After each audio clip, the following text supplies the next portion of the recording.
नमस्कार, कसे आहात सगळे? मजेत ना? असायलाच हवं. आज अगदी झटपट होणारे डाळ शेंगा दाखवते. बघा, गॅस चालू केला. हा बघा, गॅस चालू केलाय आणि इथे शेंगा शिजवून घेतलेल्या आहेत. हिंग मोहरी जिऱ्याची फोडणी दिली आणि छानपैकी शेंगा अशा शिजवून घेतल्या. या बघा, मस्त आपल्या शेंगा शिजलेल्या आहेत. आणि इथे ही डाळ शिजवून घेतलेली आहे. ही बघा, ही डाळ शिजवून घेतली. आता ही डाळ फक्त याच्या आत ओतायची आणि तुम्हाला कितपत पातळ हवं कितपत जाड हवं ते बघायचं. मला थोडं जाडसरच आवडतं. हे एकदम पातळ बरं नाही लागत. थोडंसं पाणी घालते,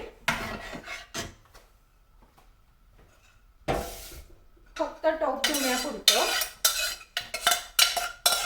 हे बघा, अगदी टोप धुण्यापुरतं पाणी घातलं आणि इथे गॅस मात्र मोठा करायचा, कारण आपल्या शेंगा आणि डाळ ऑलरेडी शिजलेला आहे. फक्त एक उकळी काढायची.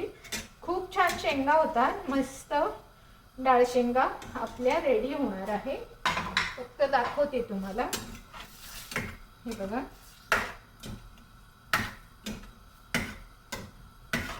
जास्त शेंगा शिजवायचं नाही, म्हणजे त्या शेंगा पिठेही न होता आणि कच्च्याही नाही झाल्या पाहिजे. आता जराशी चव घेऊन बघायची. एकदम मस्त झालेलं आहे. काही आपल्याला त्याच्यात टाकायचं नाही आणि जाड अशी डाळ जी असते ना, अशी थोडी भरड भरडच ठेवायची. मग दिसायलाही छान दिसतं आणि खायलाही छान लागतं. थोडंसं तिखट करते आणि कलर पण येईल मग जरा लालसर टाकलं तर. अगदी किंचित, जास्त नाही टाकत आहे.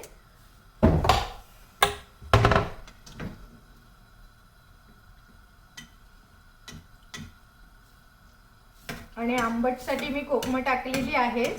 शेंगा आपल्या ऑलरेडी शिजलेल्या आहेत. डाळ आपली ऑलरेडी शिजलेली आहे.